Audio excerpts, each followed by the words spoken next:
memasuki masa tua itu. Ya, jadi kalau kita lihat apa yang dialami di kala organ reproduksi, yaitu indung telur, yang setiap saat, setiap bulan dia melepas satu sel telur, dan sesudah itu dia akan mens sekali sebulan, tapi pada saat itu mulai menurun fungsinya, semua terpengaruh. Ibu akan makin bungkuk karena ada perubahan-perubahan pada struktur tulangnya, cenderung gemuk, kemudian ada gangguan sesak napas, jantung berdebar-debar, dan salah satu dalam proses degeneratif itu, otak kita terganggu, di sini terjadi kepikunan itu. Rahim yang tadinya normal, sekarang juga mengalami degenerasi, atrofi. Nah, sekarang kalau dibuat sebetulnya, kenapa jadi cenderung kalau kita cenderung bungkuk? Karena pada prinsipnya, perempuan itu pada masa menopause akan makin pendek. Jadi kalau sekarang ibu-ibu yang sudah menopause mencoba mencoba mengukur tinggi badannya, apakah masih sama seperti dulu? Jadi di sini prosesnya, makanya ada pembengkokan tulang belakang sehingga jadi bungkuk seperti ini. Maka tinggi badan kita, coba dicek tinggi badan kita di KTP berapa, sekarang diukur berapa gitu. Itu tinggi badan kapan? Itulah tanda-tanda kalau kita merasa sudah lebih pendek, bungkuk, sendi-sendi terasa terganggu, jalan lama nggak enak di lutut dan sebagainya, itu petanda kita sudah mulai tua. Maka di sana terjadi ada penyerapan tulang dan pembentukan tulang terganggu karena kita defisien di dalam segala hal. Makanya kalau ada dianjurkan ibu minum susu yang mengandung kalsium, itu sudah rasional. Itu beberapa hal nanti akan saya singgung betapa model gizi kita, makanan kita juga berpengaruh dalam hal itu. Nah, kemudian sekarang rata-rata usia hidup ibu-ibu di Indonesia meningkat. Ibu-ibu di Indonesia lebih berumur panjang dari suami. Kalian lihat statistik, mana lebih banyak janda daripada duda. Saya nggak tahu di antara pendengarku sekarang ada yang sudah ditinggal suami. Nah, ternyata statistik mengatakan harapan hidup sudah di atas 80 pada tahun-tahun sekarang. Sedangkan laki-laki 78, 79 itu rata-ratanya. Perempuan rata-rata Indonesia sekarang 80 ke atas sudah nggak sering kita temui. Nah, maka usia menopause itu kapan berhenti haidnya? Rata-rata di atas 40. Dulu 42, 43 sudah mati haid, 44 mati haid. Sekarang sampai 58, 57, 59 masih ada yang haid. Nah, makanya menopause, mens, pause, berhenti haid, menimbulkan masalah enggak? Pada saat fungsi indung telurnya sudah menurun, dia tidak menghasilkan telur yang matang lagi. Maka produksi ini persoalan kita nih dalam perempuan, produksi estrogen yang menurun. Maka dia akan menunjukkan gejala-gejala gangguan fungsi reproduksi yang kita sebut gejala-gejala klimakterik. Maka kalau kita bagi, akan ada premenopause mulai umur 48 tahun, perimenopause ya, dan postmenopause lebih dari 52 tahun. Jadi haid itu berhenti sama sekali pada perempuan di Indonesia rata-rata 52 sampai 54. Tapi ada yang aneh, mertuaku dulu 62 tahun baru berhenti. Itu juga satu hal ya. Maka akan macam-macam ada gangguan siklus. Kalau ibu-ibu sekarang yang sudah berumur di atas 48 tahun mulai haidnya kadang-kadang datang, kadang-kadang tidak, kadang-kadang sedikit, kadang-kadang banyak. Kadang-kadang bergumpal, yang biasanya haidnya bersih 5-6 hari jadi 1 minggu, atau biasanya bersih 5-6 hari, 2 hari sudah habis. Nah, kalau sudah mulai gejala-gejala itu sudah disebut gejala klimakterik yang diawali dengan gangguan siklus dan gangguan pola haid. Nah, makin naik ke atas kita akan mengakui gangguan vasomotor. Nanti akan jelaskan satu persatu. Ada atrofi kulit dan urogenital, kulit kita makin keriput, kering. Dan ada gangguan penyakit kardiovaskuler, sesak, tekanan darah tinggi, dan osteoporosis. Itu yang tadi yang saya sebutkan di gambar pertama. Yang membuat ibu-ibu kadang-kadang merasa tidak nyaman ya karena itu, karena gangguan osteoporosis itu. Maka ini semua beberapa memperjelas yang tadi. Jadi kita lihat bahwa rata-rata haid itu berhenti ya di sekitar sini, sekitar umur di atas 50 tahun. Kalau masih ada sekarang di antara kita di atas 60 tahun masih haidnya teratur, itu luar biasa. Kalau haid masih teratur berarti subur. Selama masih punya suami dan berhubungan seks dengan suami yang punya sperma yang cukup, bisa aja hamil. Tahun yang lalu saya menolong persalinan seorang ibu yang umur 51 tahun. Udah punya cucu, masih punya anak lagi. Ini luar biasa. Tapi apakah ada kaitannya dengan kehamilan pada usia tinggi itu dengan kualitas dari anak yang dilahirkan? Yang memangnya rentan terhadap penyakit dan juga rentan terhadap kelainan bawaan. Itu beberapa hal yang merupakan pertimbangan-pertimbangan kita.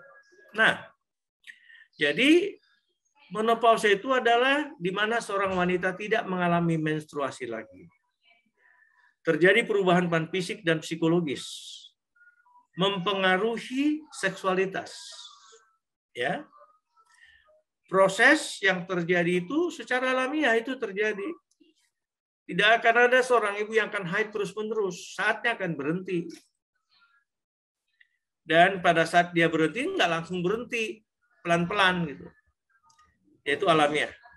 Persoalan kita paling besar adalah apakah kita siap menghadapi kondisi-kondisi itu. Maka gejala-gejala Pak, rasa panas, ada semburan panas. Lagi malam, keringat malam. Insomnia, susah tidur. Coba ibu-ibu masing-masing catat dulu. Udah punya gejala ini belum? Keringat malam, insomnia, palpitasi, jantung berdebar-debar, sakit kepala, mudah panik, ada perubahan mood, dan mudah cemas. Ada? Ada enggak? Anak belum pulang dari terus takut. Ada apa nih? Siapa tahu tabrakan, siapa tahu ini. Atau suami terlambat pulang malam, udah curiganya banyak. Hati-hati. Ibu-ibu sedang berada pada posisi menjelang menopause. Maka ini lagi nih, gejalanya lagi mudah tersinggung, sumbunya pendek, pemarah. Nah ini yang kita kaitkan di sini, salah satu gejala menopause itu daya ingat dan konsentrasi menurun. Suka lupa, pikun. Mana kunci? Padahal tergantung di tangan, dipegangnya tuh. Kacamataku di mana? Padahal dia sedang pakai kacamata. Percaya diri kurang. Mudah capek dan depresi. Kalau sampai pada depresi merasa tertekan, ini ingat sekali lagi saya katakan bahwa menopause itu alamiah. Jadi gejala-gejalanya itu yang ini coba. Tadi yang saya sebut beberapa gejala tadi yang di atas, Ibu bisa catat. Saya punya udah berapa ya? Nah, udah punya berapa? Nah, ini lagi. Atrofi saluran genital. Artinya saluran genitalnya itu cairannya berkurang. Sehingga ada keengganan untuk berhubungan dengan suami.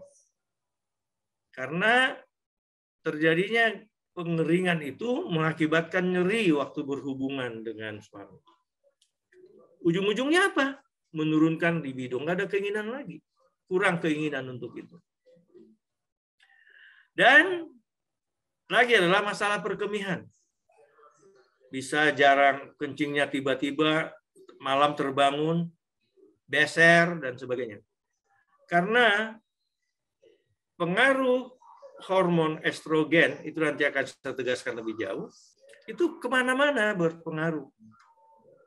Jadi ada gejala-gejala ringan, ada gejala-gejala berat yang sampai mengganggu. Maka semua yang terjadi pada organ reproduksi di rahim, di mulut rahim, di apa, sering gatal-gatal, terasa kering dan sebagainya, itu semua terganggu pada saat menopause itu. Jadi sekarang ini merupakan kewajiban. Apakah semua ibu-ibu yang di ruangan ini, di ruangan virtual kita ini, sudah melakukan pap smear? Tidak.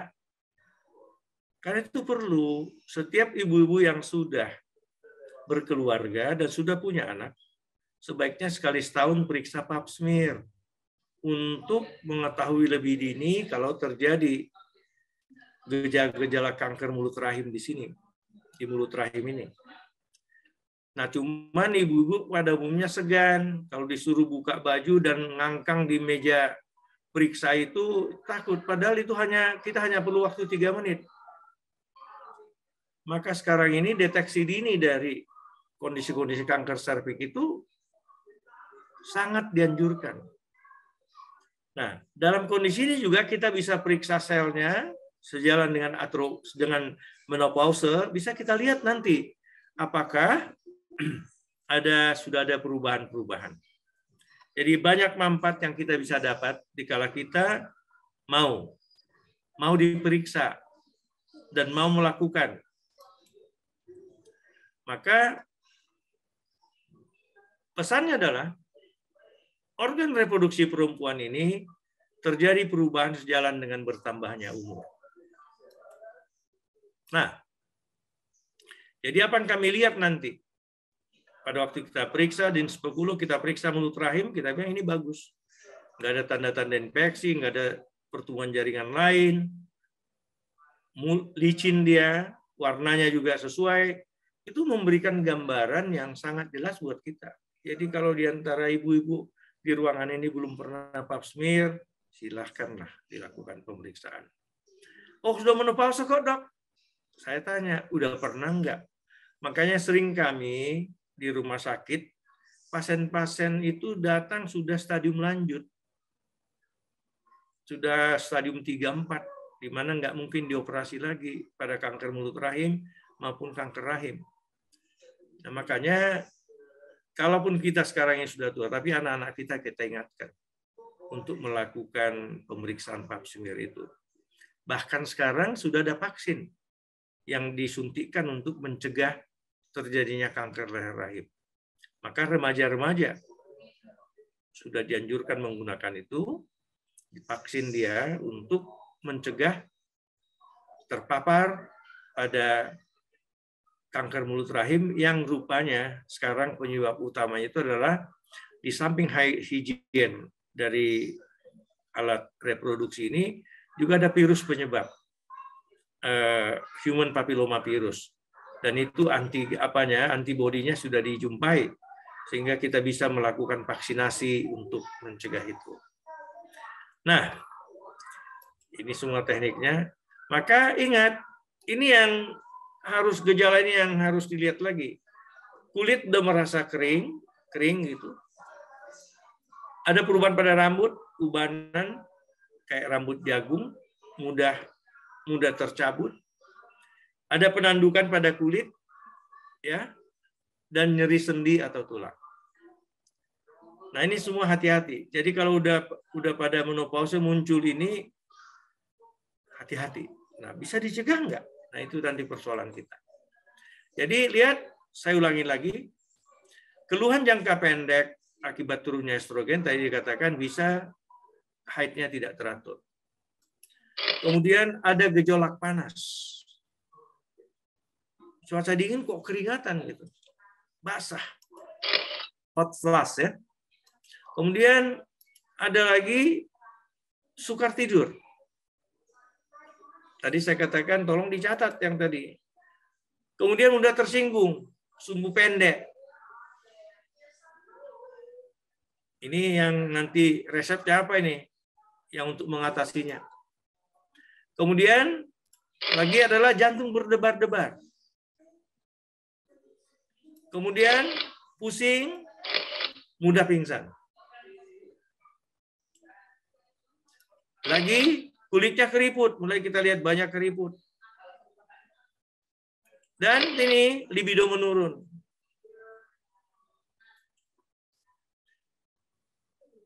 Lagi gangguan berkemih. Mulai dari sering-sering, tak bisa dikontrol, inkontinensia, tertahan, tak bisa kita kontrol jadi beser, sehingga kadang-kadang ngompol. Nih coba, ada ibu-ibu yang lagi tidur malam udah ngompol gitu, itu beberapa halnya. Jadi semakin cepat dipahami bahwa ibu sudah mulai memasuki masa menopause, semakin cepat ibu mau minta pertolongan, maka gangguan itu akan jangan ditunggu sampai sama sekali berhenti gitu. Jadi inilah keluhan jangka panjang kami selesaikan kali bisa berdampak ke penyakit jantung, stroke, bisa gangguan arah ke otak, dan osteoporosis, mudah fraktur dan sebagainya, dan pikun atau demensia. Nanti ada tipe Alzheimer. Ini beberapa hal sebetulnya yang menjadi fokus kita pada hari ini. Jadi penyebab pikun itu definisinya adalah demensia atau pikun merupakan suatu gejala penurunan kemampuan intelektual progresif.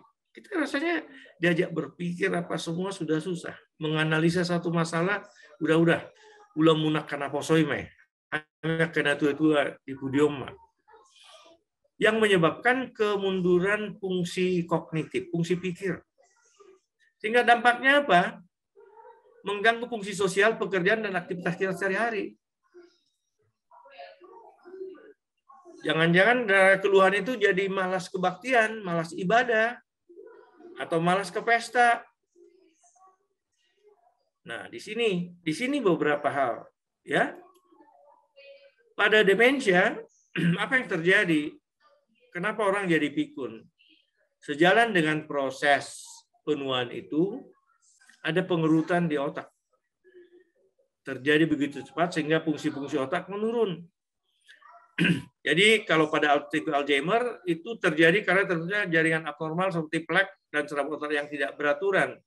Sehingga penyaluran sinyal di otak terganggu, fungsi otak pun terganggu bahkan menurun. Gangguan di otak juga bisa terjadi karena sirkulasi, karena aliran darah terganggu. Itu yang sering kita jumpai pada pasien-pasien pasca stroke ya. Terjadi pembuluh darah, maka daerah di bagian tertentu di otak itu akan terganggu. Kalau yang kena pusat pernapasan atau pusat yang mengatur jantung, ya meninggal. Tapi terkena pusat bicara, ngomong jadi pelo gitu. Ya. Kalau kenanya yang mengatur gerakan, dia jadi lumpuh. Jadi itu semua terjadi degenerasi ya, terjadi kemunduran fungsi dari otak itu sendiri.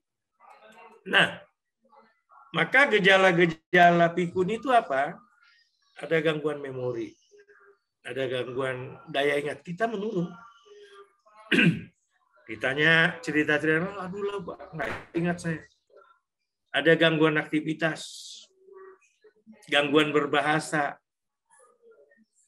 disorientasi tempat dan waktu, ya, atau disorientasi orang. Kadang-kadang kita sering ya, yang pikun ini katakan, siapa ya si Anu yang dulu itu di mana ya? Atau satu kepikunan yang luar biasa. Dulu ada profesor kami di kampus, udah pikun. Dia datang ke kampus bawa mobil. Pulangnya dia ditinggalkan mobilnya, dia pulang naik Sudako. Dia lupa. Dia nggak sadar dia bawa mobil. Jadi bisa terjadi seperti itu. Atau datang ke kuliah, dia datang, kita kuliah apa sekarang ya? Atau dia salah masuk ruang kuliah. Itu semua itu. Ada gangguan pengambilan keputusan. Ada perubahan kesehinggaan dia, ada perubahan suasana hati dan kepribadian, ada. Kalau udah mulai pikun, macam-macam. Hilangnya minat terhadap sesuatu dan kurang inisiatif. Saya mau para wanita itu hidupnya tetap berkualitas sesuai dengan umurnya. Nah, itu nanti beberapa hal yang akan kita lihat. Maka di sisi saya, hormon estrogen pada perempuan pada saat dia menopause menurun drastis sampai tingkat serendah-rendahnya setelah menopause. Makanya gangguan lupa menjadi lebih sering pada lansia perempuan, kepikunan itu dari faktor menopausenya. Maka salah satu poin kita di dalam menilai seorang ibu seberat apa dampak menopause pada dia, kita selalu dari situ. Kita bertanya apa hal-hal tertentu, kita punya skala menghitung, ada checklist dan sebagainya. Nanti baru kita tahu ini skala gangguan menopausenya itu sejauh mana. Nah, jadi kalau itu penyebabnya adalah faktor estrogen, maka dari sisi kami sebagai ahli kebidanan dan penyakit kandungan, di mana gangguan pikunnya kelihatannya didominan oleh masalah menopause, masalah hormon, maka itulah yang ada TSH, terapi sulih hormon. Kita berikan lagi hormon, sehingga kekurangan hormon itu bisa terpenuhi. Apakah begitu ada gangguan premenopause tadi, kita bisa treat? Bisa. Makin dini dilakukan pengobatan itu, makin baik hasilnya. Tapi ada persyaratannya. Kita periksa tekanan darah, itu tadi satu lagi. Kita periksa histologi pap smear. Kita periksa apakah ada perbesaran rahim. Kita periksa apakah adanya varises. Kita periksa apakah dia obesitas. Kemudian kita fungsi kelenjar tiroidnya. Periksa HB-nya, kolesterol, kalsium, dan fungsi hati. Jadi tidak seperti memberikan permen kita memberikan, tapi harus kita periksa semua. Kalau ada salah satu di sini yang positif, kita harus pertimbangkan untuk mengatur dosis, cara pemberian, karena selama kita menginginkan situasi tetap seperti itu, selama itu pula hormon terus diberikan. Pada saat dia sudah siap menghadapi masa-masa kondisi yang diakibatkan oleh menopause, baru kita hentikan. Jadi pemeriksaan ini diperlukan. Maka kita akan mulai dengan estrogen yang lemah dan dosis rendah. Itu salah satu pemikirannya. Pemberiannya teratur, siklik. Seperti kita memberikan tablet KB yang ada 28 butir, kemudian ada warna putih, ada warna coklat. Nanti tablet hormon estrogen untuk yang menopause juga ada seperti itu. Jadi dimakan tiap hari. Nah, pada pengalaman kami sesudah diberikan hormon itu malah ibunya jadi siklusnya jadi datang lagi. Tapi pasti dia sudah anovulasi karena indung telurnya sudah nggak berfungsi. Pemberian estrogen itu adalah memenuhi kebutuhan hormon dari si ibu yang sudah tidak diproduksi lagi karena indung telurnya sudah tidak berfungsi. Maka sekali ibu masuk pada treatment siklik hormon estrogen itu harus ada pengawasan yang teratur. Jadi kalau terjadi perdarahan yang abnormal, kadang-kadang kita perlu melakukan kuretase atau dilatasi dan kuretase untuk mengantisipasi ada keganasan apa tidak. Jadi ibu-ibu nanti yang berencana mengapakan ini, mengikuti program ini misalnya, ya harus dipersiapkan seperti ini. Ya kalau siap dengan menguasai diri dan sebagainya, menerima apa adanya, saya sudah tua kok, ya sudah. Karena gangguan-gangguan ini tidak terus-menerus. Pada saatnya sesudah menopause berlangsung 6-8 tahun itu gejala-gejala semua berkurang. Jadi apa manfaatnya pemberian estrogen ini? Menurunkan kejadian fraktur 50-60%. Pencegahan penyakit kardiovaskular 45-50%. Dan pemberiannya dimulai pada masa perimenopause. Jadi sesudah mulai menopausenya, haidnya mulai terganggu, tak teratur, umur sudah 45, 46, di situ sudah harus kita mulain itu pemberian hormon itu. Berapa lama? Seumur hidup. Dengan pengawasan yang baik. Tapi ingat, tidak semua keluhan dapat yang hanya dengan estrogen saja. Faktor lain harus dipertimbangkan, sosio budaya dan faktor kejiwaan. Nah, disitulah sebetulnya beberapa hal yang kita alami di dalam dalam proses-proses menopause ini. Jadi kualitas hidup meningkat dengan estradiol, ya. Hot flushes-nya berkurang, penyakit jantungnya tercegah, osteoporosisnya bisa dikendalikan, kembali segar, dan bisa olahraga dengan teratur, naik sepeda. Maka ini beberapa prosedur yang kita lakukan. Kalau kita memerlukan produk estradiol, kita berikan itu, hormonal refreshment therapy, proginopa. Kalau rahimnya, kalau ibu sudah diangkat rahim, dan pada saat itu juga indung telurnya diangkat, tetap kita bisa memberikan obat itu. Ya. Bahkan kalau ada gejala-gejala, kalau dia sudah histerektomi, diangkat rahimnya, kalau rahimnya masih ada, kita semua punya prosedur dalam memberikan itu. Saya nggak perlu lagi kok udah diangkat rahim, waktu itu nyium. Oh, kista ovarium saya udah diangkat. Tapi defisiensi hormonal itu akan tetap terjadi. Jadi, satu lagi bahwa kadang-kadang perlu kita kombinasi dengan progesteron. Maka ini nama-nama obat yang bisa kita gunakan untuk itu, karena dia akan mengurangi risiko perdarahan karena penebalan dari selaput lendir rahim. Ini contohnya.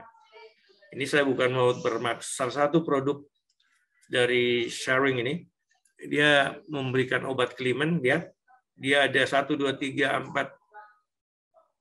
5, 6, 7, ada 28 tablet, ya.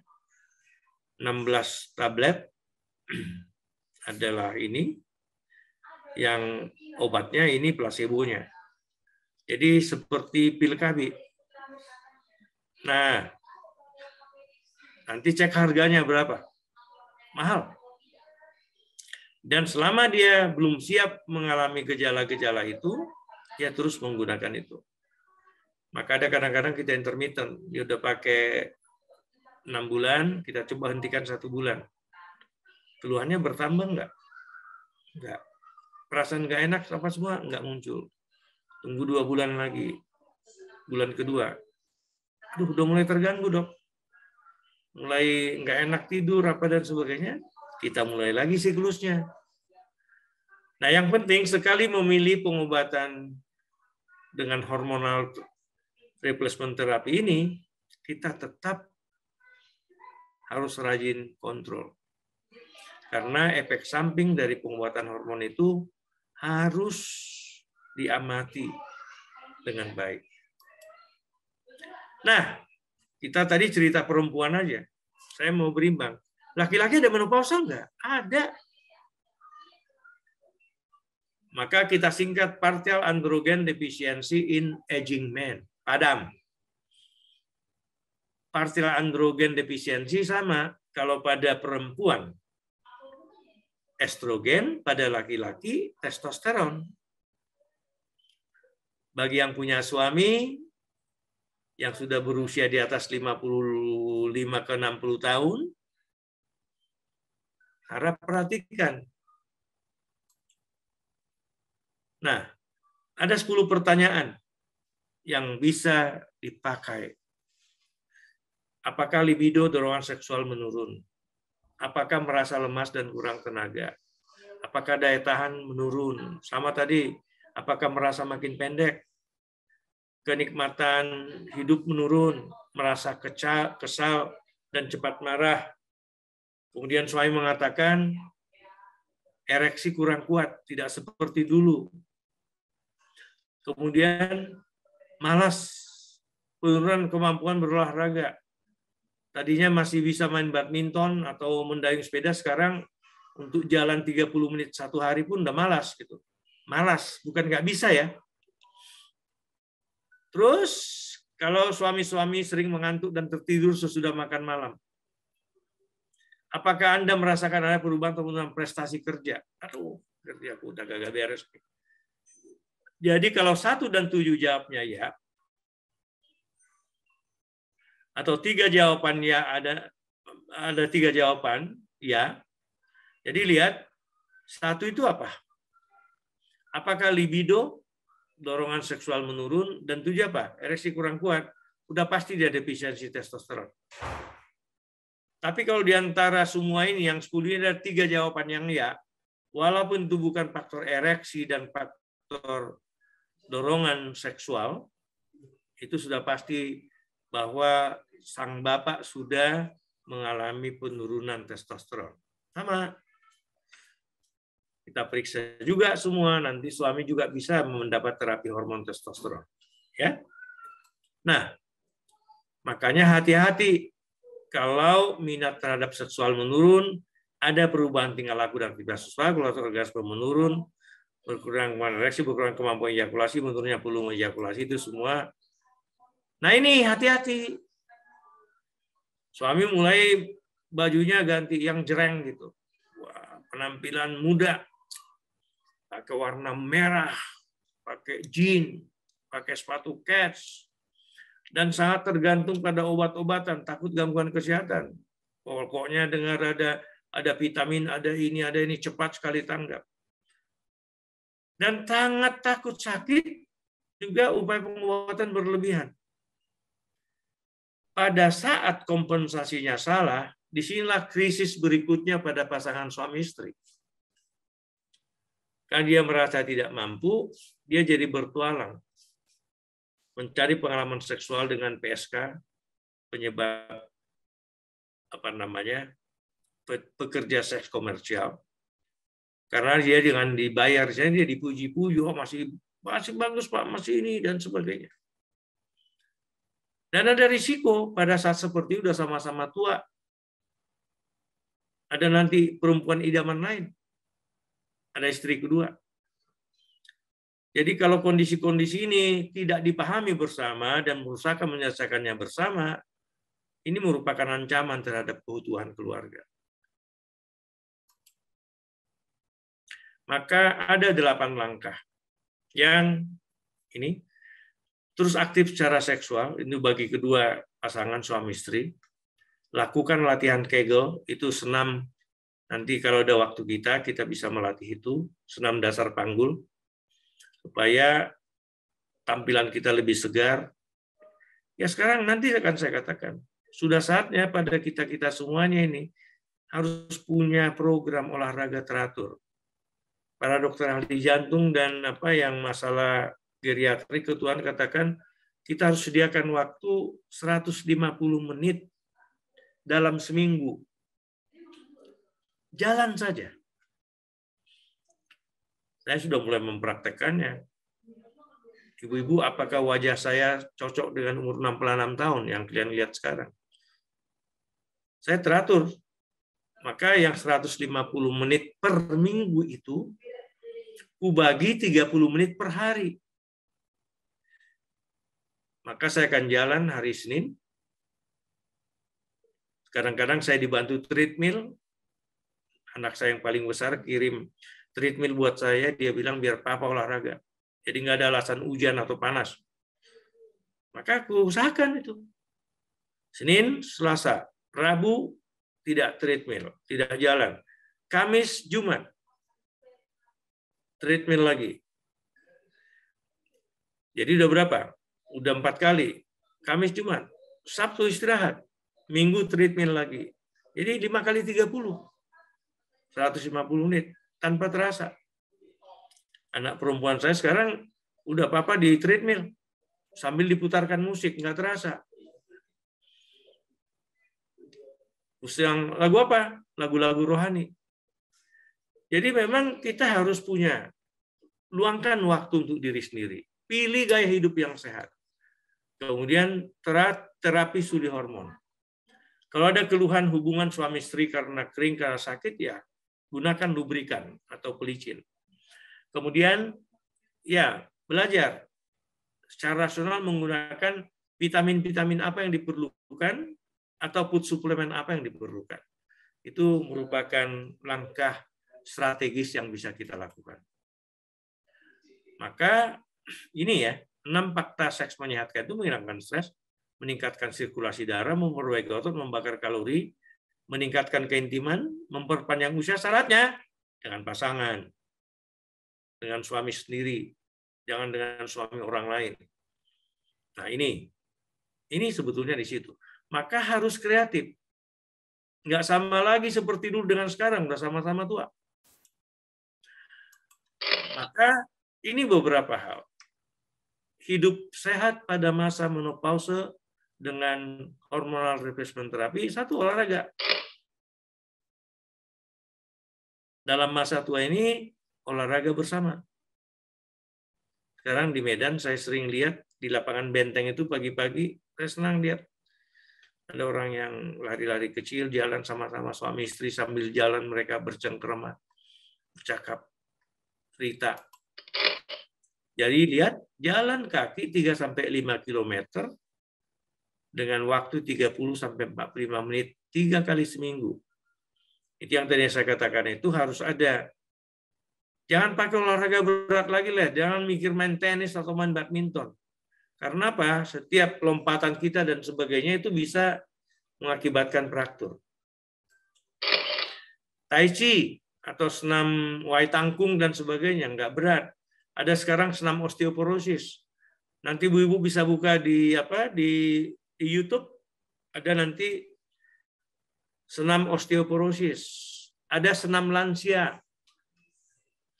Kuncinya cuma satu, keep move, bergerak. Ya. Bersepeda masih dianjurkan. Renang. Jadi 3 olahraga yang aman buat para lansia itu kita ini jalan, bersepeda dan renang. Tapi ukur kapasitasnya. Jangan mimpi lagi 20 kali pulang balik kolam renang atau naik sepeda dari Medan sampai ke Binjai misalnya, bukan itu lagi. Yang penting target yang tadi. Bahwa kalau kita jalan 30-45 menit tiap hari. Nah, kadang-kadang ibu bilang, "Saya udah banyak jalan loh.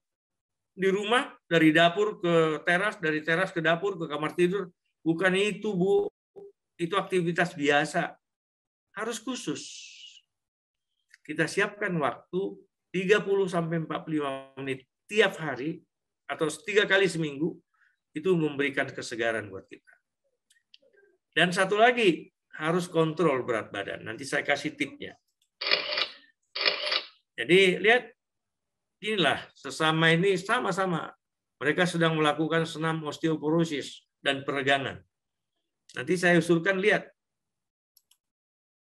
Nah, kalau naik sepeda sama-sama pakai tandem. Ada 2 dayungannya, ada 2 tempatnya. Nah, pada saat jalan seperti ini, atau jalan bersama, olahraga bersama, jalan bersama, sambil berpegangan tangan, di sana sudah terjadi komunikasi. Sudah ada sentuhan, sudah ada keakraban yang terjadi. Maka salah satu risiko yang menambah kita berisiko adalah obesitas. Kelebihan berat badan itu akan mengundang kondisi-kondisi yang tidak diharapkan. Maka apa upaya kita menjaga berat badan ideal? Makan secukupnya, mengkonsumsi sayur dan buah lebih banyak. Dan ada tekniknya supaya terasa udah kenyang, sebelum makan nasi, makan buah dulu. Konsumsi lemak dikurangin. Ibu yang suka bikin santan, bikin apa, gulai, try to forget it. Lebih aman makannya di arsik. Ya. Makan malam rendah kalori dan tinggi serat. Kapan sebaiknya makan malam terakhir? Beberapa buku katakan, sebaiknya jam tidur kita jam berapa malam? Jam 10. Maka 4 jam sebelum kita tidur adalah makan yang masih dibenarkan. Karena pada saat kita makan jam 6, 4 jam lambung itu sudah kosong. Artinya lambung pencernaan kita di perut besar itu sudah berhenti, tidak kerja lagi. Sayangnya ada kebiasaan. Malam-malam masih makan. Woi, sebentar, apalagi di Medan kami ini banyak pusat kuliner. Makan pangsit dulu lah, jam 9 malam. Nah ini salah satu. Maka makan malam itu rendah kalori dan tinggi serat. Salah satu parameter dari kita ibu-ibu, situasi kesehatan kita, pencernaan kita, kalau kita buang air besar itu tidak mengedan.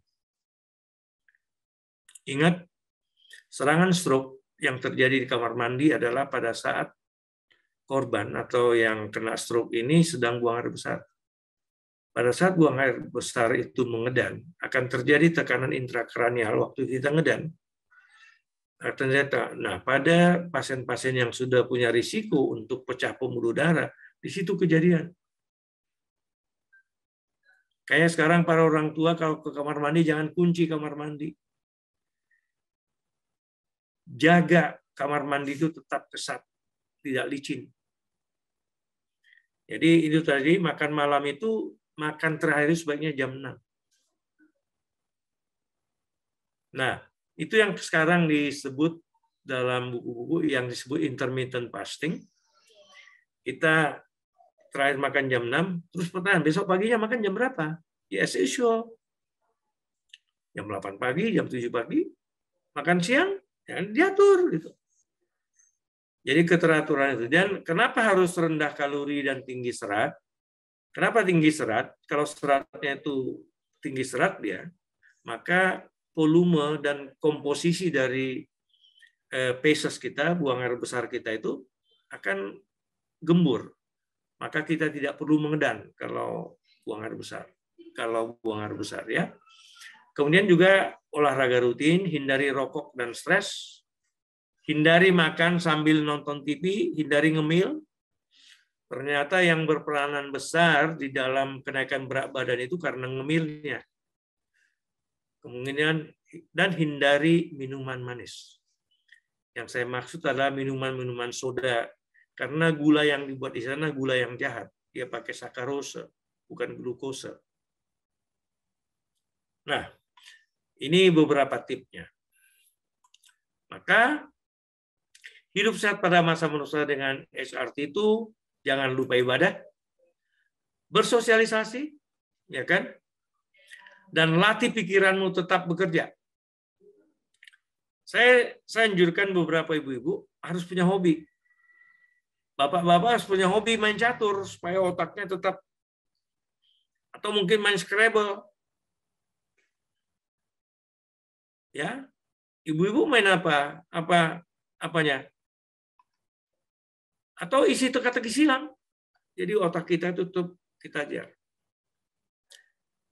Dan satu lagi, ini tip untuk kita. Punya saat teduh yang teratur. Beribadah kepada Tuhan. Berlutut kepada Tuhan. Dan membaca firman-Nya.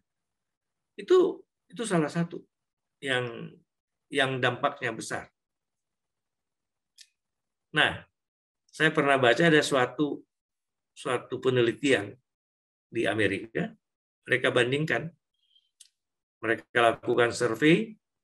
Mereka hidupnya teratur dan ibadahnya itu memang pada apa dilakukan dengan benar, ada keteraturan dan sebagainya. Ternyata perbedaan keluhan menopause itu dibanding dengan mereka yang tidak bersat teduh dan beribadah dengan teratur dengan baik, keluhan mereka lebih besar yang tidak beribadah itu. Maka lihat, disinilah sebetulnya tak ada penghambat untuk tetap fresh. Nggak ada larangan pakai blue jean dan pakai topi koboi dan sebagainya. Jalan cepat didampingi doki, silahkan. Mari dinikmati hidup apa yang sekarang dan bersyukur kepada Tuhan. Jadi kepikunan itu terjadi karena kita membuat diri kita pikun, nggak mau bergerak. Maka secara sepintas lalu saya katakan ada 3G yang harus diingat. G yang pertama adalah gizi, perhatikan apa yang kamu makan. G yang kedua adalah gerak, keep moving. Dan yang ketiga adalah gaya hidup, disesuaikan. Ya kalau sudah tua kerjakanlah sebagai orang tua. Jangan paksa diri terhadap suatu hal yang tidak ini. Salah satu yang saya nikmati setelah saya pensiun, istri saya bilang, Pak, kita nikmati apa-apa yang ada.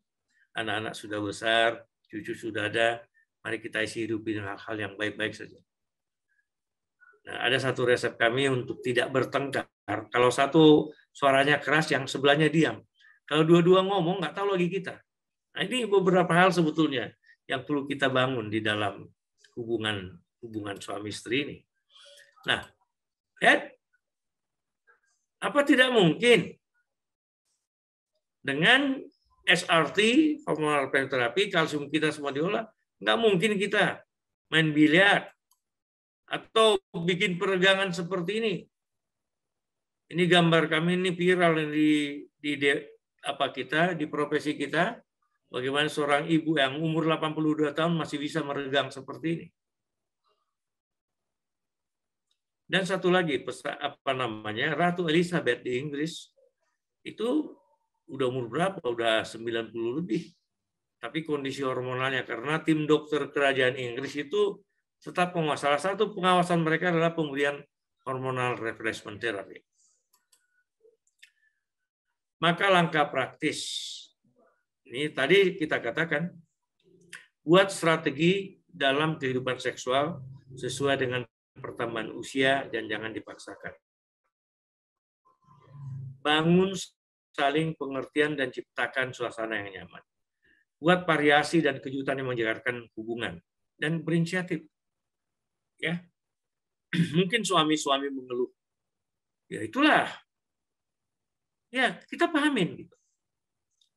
Nanti ada beberapa langkah praktis yang bisa kita katakan. Saya mau sampaikan. We have 5 magic words in family life. Ada 5 kata ajaib. Dan ini sebaiknya kita praktekkan. Yang pertama adalah seberapa sering kita bilang pada pasangan kita, aku cinta padamu. Mungkin waktu pacaran dulu aja ya. Seberapa sering kita melakukan terima kasih pada pasangan kita. Untuk kondisi apapun.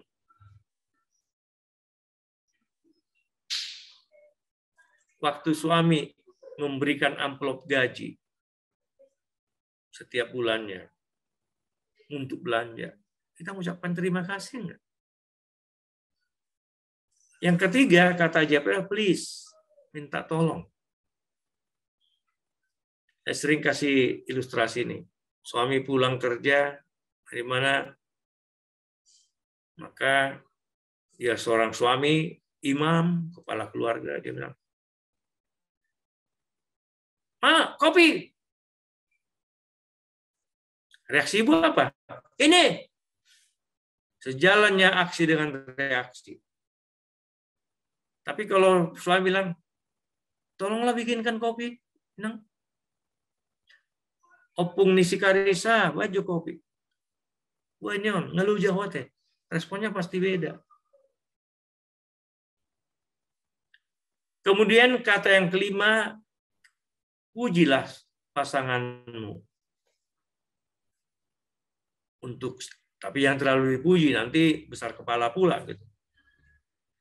Kadang-kadang di situ. Pada saat kapan kita, bagus bajumu Pak ya, cocok warnanya. Atau dia pakai baju yang menurut ibu itu nggak cocok. Kayak pelangi kau kulihat, udah warna-warni bajumu, tak cocok, tak match. Ya kenapa bukan ibu yang siapkan bajunya, pasangannya cocokkan. Dan ini yang paling berat. I'm so sorry.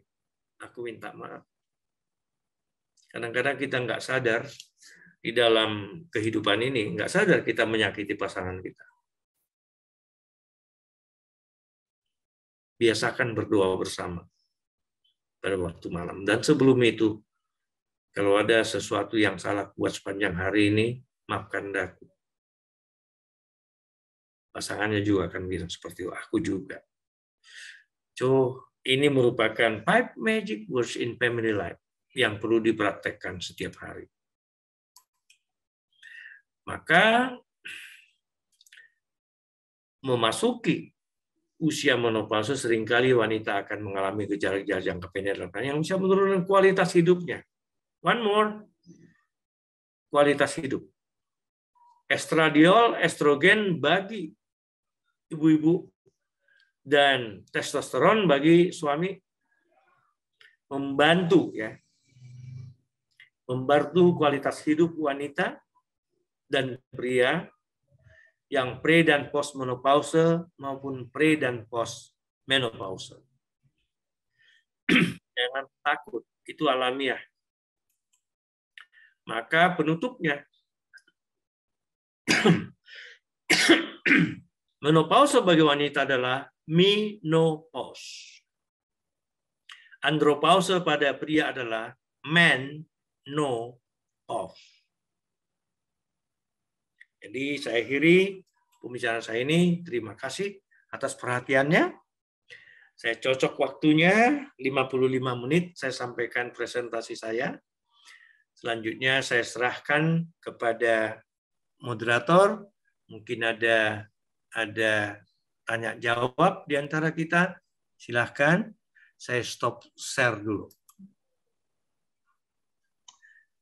Oke, kalau gitu sesi foto kita mati lampu di tempat Cakra. Untuk ambil fotonya Ibu. Dewi. Oke, don't worry. Oke. Kalau gitu kita lanjutkan saja ke acara sesi tanya jawab, nanti dipandu oleh Ibu Irbawati. Silakan Ibu Irbawati. Makasih Bu Aster, makasih Bapak Pendeta Dr. Christopher Tobing untuk pemaparannya hari ini. Luar biasa, kita para ibu semua merasa diberkati ya. Karena dia Pak dokter ini juga sering sebagai pendeta dia. Kehidupannya juga seperti pendeta, melayani ke sana kemari. Jadi para ibu semuanya kita pasti suka bertanya ya, oh begitu rupanya, makanya setelah menopause itu aku seperti ini, aku seperti ini. Jadi kita buka sekarang sesi pertanyaan, pasti Pak Dokter mau menjawabnya. Mari ibu-ibu boleh di raise hand atau ditulis di chat room ya pertanyaannya. Tapi yang sudah masuk sudah ada tiga pertanyaan di sini. Yang pertama, pada kasus post-hysterotomy, apakah perlu diberikan terapi hormon estrogen? Estrogen itu dari salah satu ibu, Juliana Merpaung. Lalu yang kedua, kalau ada keluhan, apakah kalau tidak ada keluhan, apakah perlu makan obat? Apakah tidak menggemukkan tubuh? Lalu pertanyaan ketiga, saya sudah 3 tahun menopause. Apakah saya boleh pakai obat Silimen? Ya, itu dulu. Ya, jadi tadi saya contohkan, kita berikan pengobatan pada saat ada keluhan. Kalau nggak ada keluhan, no way, no problem. Makanya aspek menerima apa adanya memang itu sudah nasibku sebagai perempuan.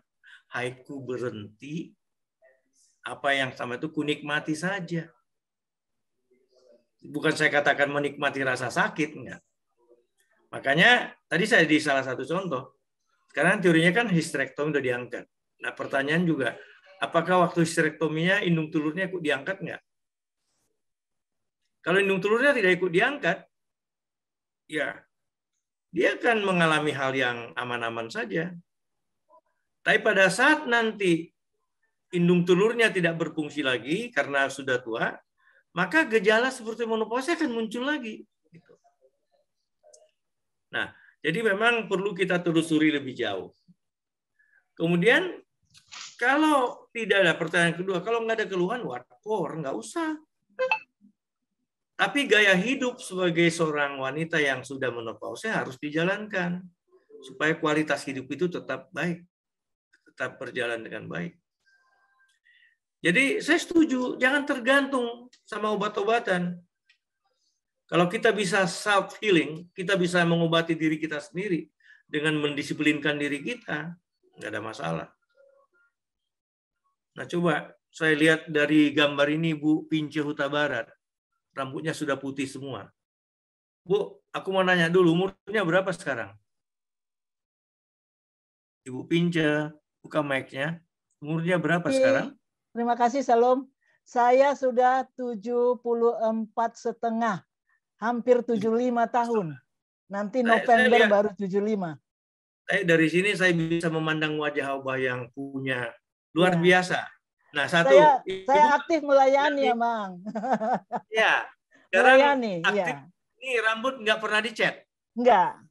Itu luar biasa. Saya sengaja. Menerima kan? Sudah masuk ubanan, udah putih, mah harus putih. Tidak seperti saya. Ini sebetulnya karena kucetnya nih makanya hitam. Sebetulnya kalau kubiarkan, Ibu Irma sering lihat, itu sering. Kalau saya lupa cat, itu udah berubah semua. Karena begini ya, Mang. Nah, itu salah satu.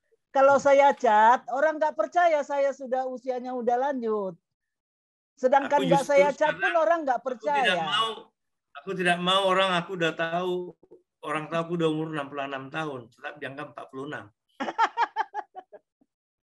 Nah, itu gaya hidup, hidup. Makanya benar. Ibu Ije saya lihat itu semangat itu.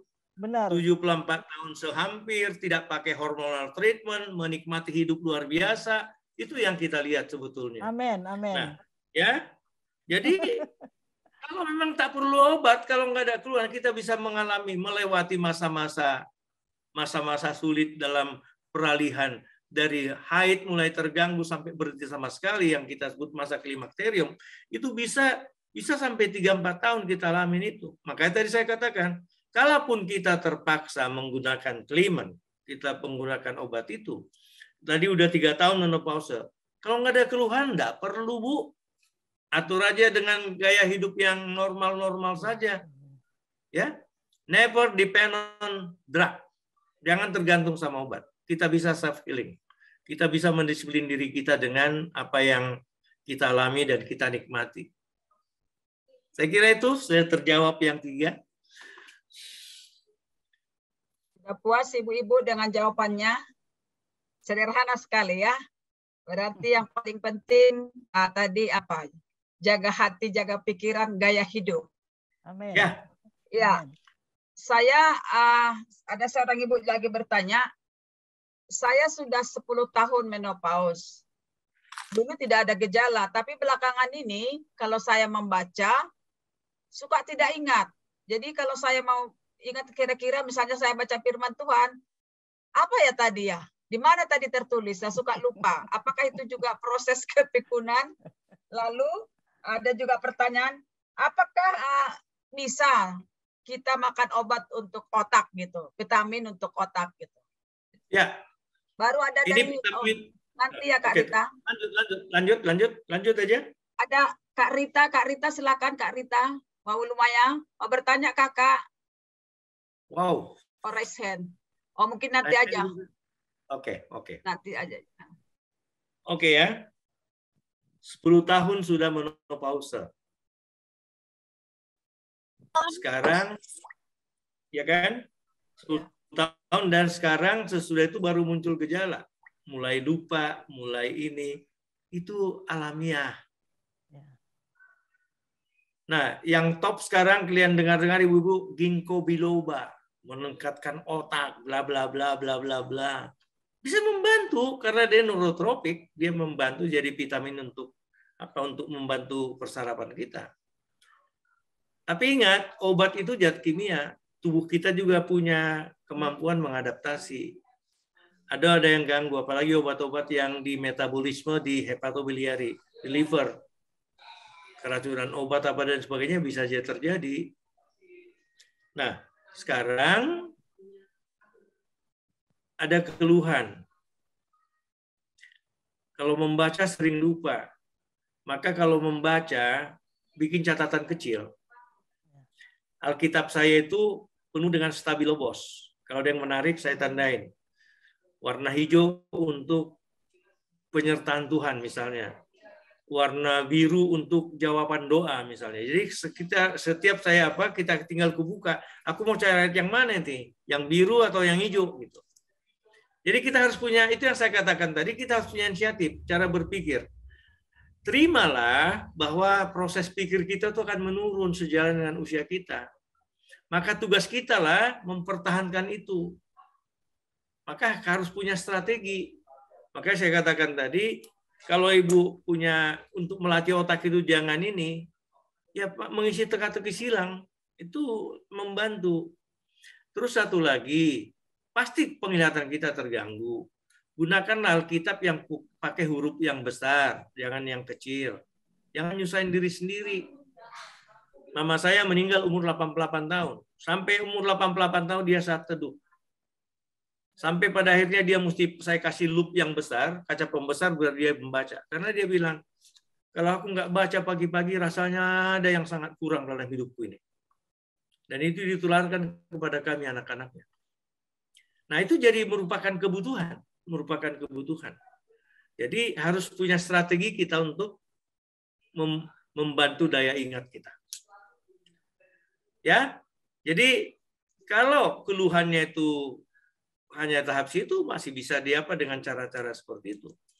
Nah, makan obat apapun yang ibu rindukan untuk itu menjaga, tanyalah dokter saraf, dokter neurologi, ya.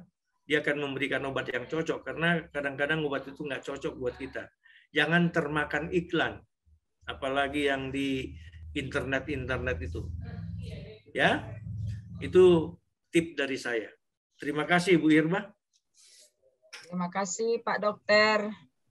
Berarti tetap memakai strategi ya. Alami berarti Bu Pince. Kalau tadi masuk ke bank, kunci mobil tinggal di mobil. Iya. Untuk mobilnya kuncikannya pula ya. Iya, benar. Bu Pince luar biasa. Sudah lansia, sudah hampir 75 masih bisa nyetir ke sana kemari. Perempuan luar biasa. Makanya kunci mobilnya bikin dikalungkan ke leher. Bukan, jadi teringat. mobilnya lupa dikunci, tapi Tuhan ingatkan. Tiba-tiba gitu. saya ingat, iya. Amin. Oke. Luar biasa. Nah, dia pernah kayak gitu. Sampai di rumah sakit, langsung tutup mobil. Kunci masih di dalam. Terkunci semua kan, central lock. Paksa telepon putriku ke rumah, antar kunci cadangan dari rumah. Bisa. Jadi ada masa-masanya kita slip di dalam hal itu. Tapi you have to organize yourself. Mengorganisasikan diri sendiri. Iya. Ya? Amin. Tadi bolak-balik mengingatkan saya, jangan lupa nanti, jangan lupa. Dia nggak tahu di notebook karena udah kutuliskan ada jam sekian. Dan ya sejak ditunjuk untuk itu saya udah bikin itu. Dan saya tetap berdoa setiap kulihat, aku berdoa persiapanku untuk sehingga bahan-bahan itu bisa bermanfaat dan saya bisa menyampaikan sesuai dengan umur para lansia yang kuhadapi. Bahasa saya nggak sulit kan? Bisa dimengerti? Ya. Amin. Terima kasih Pak Dokter. Sekarang ada 2 yang raise hand. Ya. Ibu Rita Waulumaya dan Ibu Hartati Widyaningsi. Kami berikan waktu. Mic-nya Ibu Rita. Masih. Ya, oke. Unmute. Iya, sudah. Ya. Shalom, selamat malam Bang Dr. Christopher dan kekasih Kak Irma. Terima kasih, Shalom untuk kekasih-kekasih Kristus juga. Shalom. Saya dalam di tahun 92, Bang Dokter, saya bleeding sebulan itu dan keluar seperti seperti apa ya? Seperti mesram begitu. Ya. Sebulan itu saya anggap barangkali, tapi saya baru umur at that time 44 tahun. Jadi barangkali ini sudah mau menopause, tetapi itu terlalu pendarahan. Akhirnya saya ke Dr. Winahyo di Puri Cinere, kenalan. Terus beliau mengatakan ketika saya dikuret, beliau mengatakan sepertinya saya kanker stadium 4. Jadi menangislah saudara, anak-anak semua. Dan diapakan itu, Dok? Diperiksa di lab untuk 3 minggu. Dan puji Tuhan hasilnya hormon yang tidak teratur. Jadi saya dalam umur 44 tahun dikasih obat hormon untuk menghentikan pendarahan atau mens, harus berhenti, kata Dokter Winahyo. Jadi saya dikasih obat hormon dan memang sudah tidak terganggu lagi. Tetapi tahun 96 ketika saya berumur 48 tahun, saya kena stroke karena tidak sadar bahwa saya mewarisi diabetes dari ibu dan dari papa, darah tinggi. Dan jadi saya sudah minum obat 46 berapa ya tahun, dari tahun 96 berapa tahun? 26 tahun. Ya, 26 tahun minum obat darah tinggi dan belakangan obat metformin diabetes. Jadi ya ada dan obat jantung bisoprolol, isosorbait, pengencer darah. Tapi Tuhan masih mau menolong untuk menjadi apa ya, Dok? Untuk menjadi berkat bagi sesama, dan itulah yang saya selalu sharing. Dan saya sampai saat ini 74 tahun tidak kenal cat rambut, dan itulah yang saya syukuri. Dan dokter, mohon tanya, apakah saya tidak perlu minum obat yang dokter katakan tadi, obat apa itu untuk estrogen, tidak usah ya, Dok. Karena sehari 10 obat darah tinggi 2, sudah minum obat darah tinggi 2, amlodipin, malam klonidin, omega, pokoknya 10 sehari, tapi selalu mengucap syukur dalam segala hal karena ada untuk membeli obat, bukan untuk penyakitnya, mengucap syukur dalam segala hal. Thank you, Dok. Jadi saya cuma mau tanya apakah harus minum, kalau dulu memang saya harus minum obat hormon untuk menghentikan untuk menopause dalam usia 44 tahun. Thank you, Dok. Ya, jadi ini salah satu contoh. Ibu Rita sudah mencontohkan betapa menjelang menopause itu ada perdarahan yang besar. Nah, kita harus curiga apakah itu semata-mata karena menopause, maka itu dikuret, jaringannya diperiksa histopatologi, karena kondisi yang sama bisa merupakan petanda buat suatu keganasan. Jadi itu bagus sekali apanya contohnya. Dan satu lagi tip buat kita semua, dikala kita memakan obat yang harus kita makan, misalnya obat anti hipertensi, obat anti diabetes itu seumur hidup, bikinlah jadwal yang pas. Tulis. Kalau perlu, gunakan kotak obat yang Senin, Selasa, Rabu, Kamis, Jumat, Sabtu itu, isi obatnya di situ. Jadi nggak bisa lupa. Iya, Karena iya. keberhasilan pengobatan itu adalah dosisnya pas, cara pemberiannya pas, waktu pemberiannya pas. Ada salah satu yang sering keliru. Makan 3 kali 1 ya obatnya. Iya dokter. Maka dia makan setelah makan pagi 1, makan siang 1, makan malam 1. That's really wrong. Kalau 3 kali 1 hari, berarti 3 kali dalam 24 jam. Maka saya lebih sering buat obat dimakan setiap 8 jam. Jadi dalam jadwal kita bikin, kalau dia pagi makan jam 7, obat berikutnya adalah jam 3 sore, kemudian yang berikutnya adalah jam 10 malam. Jadi kita bisa atur sehingga benar cara pemberiannya. Kalau dikatakan 2 kali 1 berarti 1 kali 12 jam. Makan yang pertama jam 8 pagi, nanti jam 8 malam. Jadi itu kadang-kadang kita 3 kali 1. Gitu. Ada dibilang kocok sebelum diminum. Kocok, karena itu biar terlarut semua. Nanti lupa kocok, gimana dok? Saya bisa mutar-mutar, guling-guling nggak di lantai supaya terkocok obatnya. Nggak ada gunanya. Karena itu sudah langsung diserap ya. Itu beberapa hal sebetulnya tip. Kita berbagi dengan Ibu Rita, itulah ceritanya. Thank you. Ada lagi berikutnya barangkali? Tolong diatur Bu Irma. Ya, dari Ibu Hartati, Reseni. Ibu Hartati silakan Bu. Baru ada 2 lagi nanti yang sudah mengirim ke saya. Ibu Hartati Widyaningsih. Ya baik, Ibu. Mohon maaf saya off cam ya. Ya. Saya mau ada pertanyaan. Saya itu sering banget ngantuk, misalnya pas nyupir, pas hari-hari biasa. Apakah itu ada hubungan kaitannya dengan premenopause? Umur Ibu berapa sekarang? Maaf. 54. 54, oke. Ya.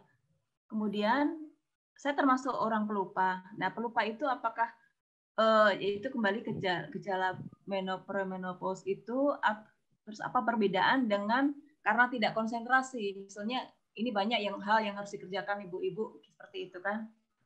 Kemudian yang ketiga, apakah miom itu juga salah satu tanda seseorang sudah umur sekian itu wajar bahwa miom itu ada itu dok? Terima kasih dok. Ya, ini gejala ngantuk. Gejala ngantuk itu salah satu adalah tanda-tanda dari ya kita kecapean, kita perlu istirahat. Itu salah satu tanda jasmani. Kalau ngantuk ya tidur gitu. Tapi kalau ngantuknya tidak terkontrol, kita mesti memikirkan ada gejala lain, ada penyebab lain. Bagi ibu-ibu yang tidak sadar menderita diabetes, gulanya sudah tinggi, tapi karena nggak pernah diperiksa, makanya saya anjurkan, karena masalah hormonal itu juga ada risikonya dengan terjadinya diabetes, ada hubungannya. Karena sama-sama organ endokrin ya. Maka usul praktisnya ada salahnya. Ibu-ibu secara teratur memeriksa kadar gula darah. Itu di apotek-apotek ada siapkan tuh yang pakai strip. Selama angkanya, apakah ibu baru makan, baru apa, dan nanti ada standarnya. Tapi standar yang sederhana adalah, kalau gula darah kita itu pasca makan 2 jam, pasca makan 2 jam, di atas 2 jam, masih sekitar 120 sampai 140, forget it. Nothing to worry. Tapi kalau nanti diukur udah 200 ke atas gitu, ada pemeriksaan lagi yang disebut glucose tolerance test untuk memastikan apakah itu mioma, apakah itu diabetes apa tidak. Nah itu sudah hal-hal yang mudah kan. Lagi kita ke apotek ada siapkan tes itu, dicucuk tangannya itu nggak perlu 5 menit. Tapi semuakah kita di ruangan ini yakin dia tidak mengidap penyakit gula? Semuakah kita di ruangan ini pernah nggak secara sadar, tadi saya katakan, begitu saya reproduksi, pap smear. Nah, sekarang apakah kita sadar dalam perubahan-perubahan, kalau kita udah merasa tambah gemuk apa semua, kita selalu katakan, oh kolesterol, kolesterol. Nggak mungkin itu saja, bukan itu saja penyebabnya. Faktor gula darah itu mengganggu. Saya juga menderita diabetes ringan. Apa kata ibu lalu Maya tadi, Ibu Rita, ya saya juga sudah gunakan metformin. Tapi gaya hidupku jaga dengan benar. Betul, bawaannya ngantuk. Nggak merasa fit, nggak merasa sehat. Ada gatal-gatal, nggak tahu kenapa, pengen buang air kecil terus. Pruritus, gatal. Poliuri, sering pipis, poli pagi, ngemilnya rajin banget, seakan-akan mulutnya masih diisi terus. Ya, jadi itu seberapa yang kita lihat. Maka ibu yang sering ngantuk, coba cek dulu gula darahnya. Atau satu hal, kalau sudah tuwir kayak kita, ya jam 10 malam tidurlah. Jangan lagi pula nonton TV sambil tidur. Nggak benar. Kita ini 6-8 jam ada waktu istirahat. Dalam 24 jam itu dianjurkan. Tapi kadang-kadang kita abai dengan itu. Mudah-mudahan di ruangan ini nggak ada yang suka nonton sinetron yang berjilid-jilid itu. Atau dari internet drama Korea dan sebagainya. Itu semua jadi candu yang membuat kita mengganggu. Tubuh kita itu punya ritme, punya sistem.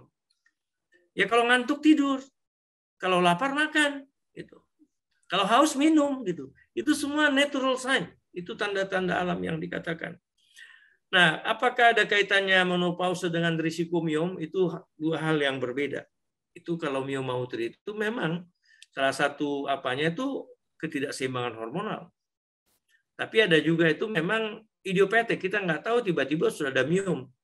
Tapi ingat, miom itu tidak langsung besar. Dia punya grow rate ya. Dia punya titik tumbuh yang punya sistem. Jadi bisa diramalkan. Makanya sebaiknya dikala kita sudah masuk menopause perlu general check up lah. Diperiksa seluruh.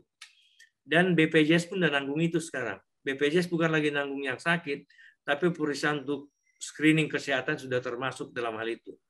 Nanti dokternya akan pintar. Dikirim untuk foto CT scan gitu. Ya silahkan, dengan tujuan dia, tapi tujuannya mau lihat nanti. Nanti kalau dapat gambar parunya, laboratorium darahnya semua datang normal, ya paling tidak kita tahu. Itu periksa USG hati. Karena kita bilang, kita bisa tulis pengantarnya betul itu ada keluhan. Kulit pernah kuning, misalnya seperti itu, pernah kuning-kuning kulitnya. Dan dia kurang darah, kita periksa dulu, sistem jantungnya di eko dulu. Semua sudah dibayar BPJS. Jadi tolong manfaatkan itu. Kita bisa screen ya, bisa kita lakukan pemeriksaan. Yang ujung-ujungnya kalau dikumpul-kumpul hasilnya udah general check up. Yang secara normal kalau kita mau lakukan itu di rumah sakit sekelas Columbia Asia atau apa, itu udah makan 4,5 juta lebih. Padahal dengan BPJS hanya dengan teratur membayar iuran per bulan kan. Nah, itu beberapa hal yang mungkin perlu kita sosialisasikan dalam obat-perobat ini. Jadi saya kira di situ Ibu umur 54 tahun suka ngantuk. Kadang-kadang kita bisa black out ya. Maka yang buat itu ngantuk itu bisa kadar gula darah yang rendah atau yang tinggi. Nah, coba apakah menonjol? Sangatlah salah kalau kita melupakan sarapan pagi. Itu mutlak. Karena kita perlu cadangan tenaga. Ada orang ibu-ibu yang diet dan sebagainya, dia sering malah tidak baik ya. Jadi energi itu memang harus disiapkan. Jadi harus ada cadangan tenaga yang bisa kita gunakan. Itu jawab saya, Bu Iba, untuk ibu tadi, ibu kita yang mengeluh tadi.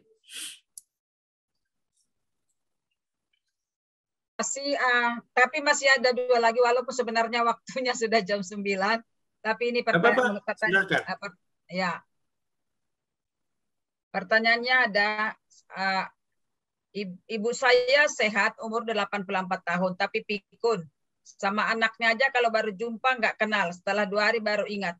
Apa perawatan terbaik untuk ibu saya? Lalu pertanyaan yang kedua, merek lubrikan apa ya yang terbaik Pak Dokter? Itu saja. Setelah itu, maaf Ibu-Ibu, kita tutup pertanyaan ya, karena kita mau hidup sehat. Jamnya sudah jam 9 supaya kita istirahat. Ibu saya dulu 88 tahun meninggal. Saya tahu sejak dia umur 80 tahun udah mulai tapi apa kuncinya? Ibu-ibu lansia ini yang tua ini yang sebenarnya kalau kita sadar mereka tidak punya teman bercakap. Dia tidak punya teman bercerita-cerita. Kawan-kawannya sudah pada meninggal. Kalau misalnya mereka reuni satu angkatan SMA, mungkin yang hidup tinggal 5-6 orang. Maka loneliness, kesendirian, kesepian yang kita buat orang tua kita itu buat dia tidak bergerak otaknya. Dia diam di rumah emangnya senang? Tidak. Maka waktu itu saya berusaha ada yang mendampingi dia, entah dari keluarga kemana-mana. Satu kali begini, kadang-kadang kita orang tua nggak ngerti kebutuhan orang tua kita apa. Mama saya, biarpun saya dokter di Piringadi apa semuanya, dia selalu gunakan askesnya berobat. Karena dia janda dari seorang pegawai negeri, golongan 4A. Kan gitu. Hebat. Tapi dia berobat di askes. Sampai kawan-kawanku di rumah sakit Piringadi, cemananya dokter Kris ini, ibunya sampai ke askes. Gini. Dan dia selalu bilang, dia tidak pernah, saya kerja di sana, harusnya wajar dong. Orang tua dokter Kristopol nih duluan ya, orang juga nggak keberatan. Tapi dia nggak mau begitu. Jadi suatu saat aku jadinya datang seorang kawan, aduh, saya tadi gak juga melayani ibu. Kenapa? Udah saya minta duluan, dia tidak mau. Jadi malu saya, katanya kan. Aku tanya di rumah, kenapa? Kau pikir apa?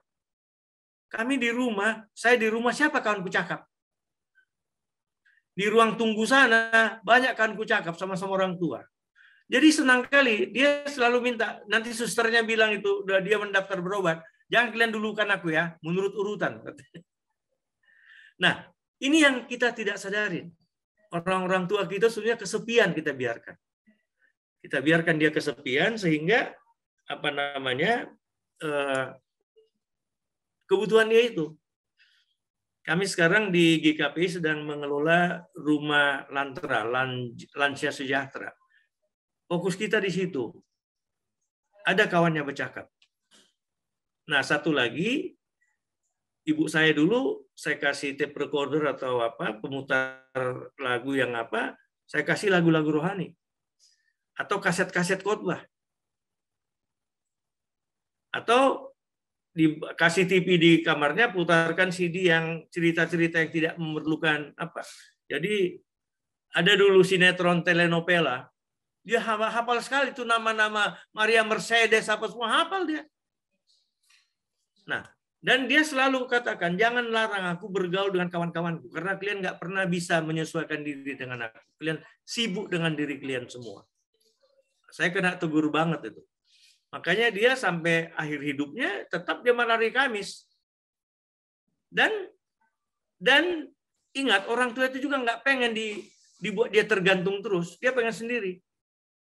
Mobilku ada 2 di rumah, dia pergi ke rumah sakit naik Sudako. Karena dari Jalan Karya ada. Jadi pernah kutanya, kenapa gitu? Dan tahu nggak, supir-supir Sudako Jalan Karya udah kenal. Jadi kalau dia lagi nyetop Sudako, nanti penumpang yang kadung di depan diturunkan supirnya, disuruh pindah ke belakang, disuruh mamak saya yang naik ke depan. Itulah hebatnya pergaulannya itu. Dan mereka ternyata punya kebanggaan untuk hal itu, masih merasa bisa dan dihargai. Kadang-kadang kita justru membelenggu orang tua kita dalam kesepian. Dan kita nggak pernah sediakan waktu untuk ngajak bercakap-cakap, bercerita-cerita, dan sebagainya. Masalah mereka makin dibiarkan dia diam, tidak ada bercakap, makin tak bekerja otaknya. Makin mengecil otaknya kayak gitu. Karena tidak diaktifkan untuk bekerja. Oke, pertanyaan yang kedua yang masa lalu berikan itu Johnson & Johnson ya. Johnson & Johnson dia warna biru. Itu yang dianjurkan untuk itu. Ya, bagi yang ibu yang bertanya. Saya kira sudah saya jawab semuanya. Itu masalah lansia tadi. Justru kepikunannya itu bisa kita kendalikan kalau dia diajak beraktivitas terus. Ada permainan orang tua kan, kalau masih ingat di antara ibu-ibu, main congkak itu, ingat main congkak. Sekarang nggak ada lagi anak-anak kita yang main itu, main game dan sebagainya. Wah, itu mendidik, gerak tangan kita terdidik, apa semua terbina dengan hal seperti itu. Jadi mama saya, almarhum itu ada congkaknya, main sendiri dia. Tugasku hanya mengumpulkan biji asam jawa untuk bisa ada bijinya untuk melakukan itu. Karena itunya dulu kan, pakai kayu yang dilobang-lobangin itu, gua sampai habis, dia main sendiri. Dia kadang-kadang kulihat udah mati apanya, bukan, kurang tadi satu, kita tambahkan satu jadi bisa jalan terus. Ya kita maklumin aja. Itulah dia orang tua. Dan satu lagi ingat, pada usia tuanya kembali siklusnya ke bawah. Jangan sampai kita kalau orang tua itu kayak anak-anak. Memang bisa kayak anak-anak. Dan tuntutannya banyak. Itulah masalah lansia itu. Jadi Bu Riba sebut, saya memang ketua lansia di gereja saya di GKP Skip. Itu beberapa hal yang kita lakukan. Oke? Oke, terima kasih Pak Dokter atas paparannya. Kita kurasa ibu-ibu merasa puas dengan jawaban-jawaban. Kita bisa belajar bagaimana supaya bisa hidup kalau Tuhan izinkan kita sampai usia lansia. Jadi supaya jangan pikun, tetap ikuti anjuran dokter. Yang paling utama berserah kepada Tuhan. Itu yang baru gaya hidup. Jangan lupa dengan gaya hidup, enjoy saja. Dan memang jangan mau membatasi diri.